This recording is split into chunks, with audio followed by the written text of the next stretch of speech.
ഉത്രാട ദിനത്തിൽ കാണികളെ ആവേശത്തിലാക്കി തോൽപ്പാവക്കൂത്ത്. ഓണം വാരാഘോഷത്തിൽ നിശാഗന്ധി വേദിയിൽ പത്മശ്രീ രാമചന്ദ്ര പുലവരും സംഘവും അവതരിപ്പിച്ച മഹാബലിചരിതം തോൽപ്പാവക്കൂത്ത് കാണികളിൽ ഓണത്തിൻ്റെ ഐതിഹ്യ സ്മരണകൾ ഉണർത്തി.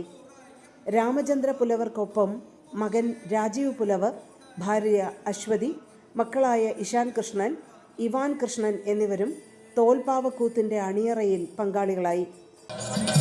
ഗോവിന്ദ ഗോവിന്ദ ഗോവിന്ദ വന്ദവിടത്തിൽ ഗണപതി വിഘ്നേശ്വരരെ സ്തോത്രം ചെയ്തുകൊള്ളണം.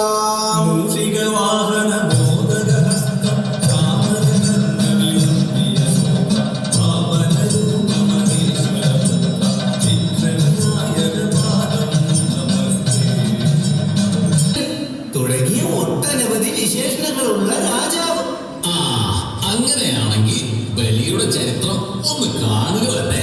മന്ദരത്തെ മത്താക്കി, വാസുകിയെ കയറാക്കി, വേണുക്കുഴലെ കണയാക്കി, ദേവന്മാർകൾ വാൽഭാഗം പിടിക്കും, മസുരന്മാർകൾ തലഭാഗം പിടിച്ചുകൊണ്ട് നാട്ടിപ്പൂട്ടി കൂട്ടിക്കെട്ടി പാലാഴി മതം ഇതോ തുടങ്ങിനാറ്. പോകലാം പോകലാം.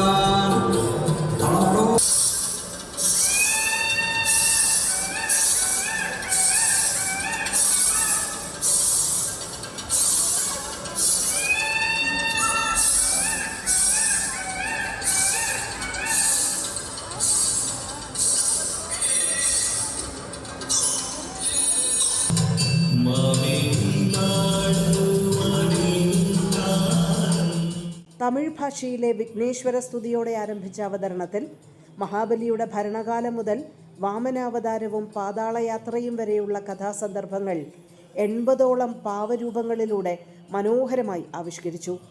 തിരശീലയ്ക്കു പിന്നിൽ എണ്ണവിളക്കുകളുടെ വെളിച്ചത്തിൽ ആധുനിക സാങ്കേതിക വിദ്യകളെപ്പോലും തോൽപ്പിക്കുന്ന വിധത്തിൽ ഒരുക്കിയ നിഴലാട്ടം കാണികൾക്ക് മികച്ച ദൃശ്യാനുഭവമാണ് പകർന്നു നൽകിയത്.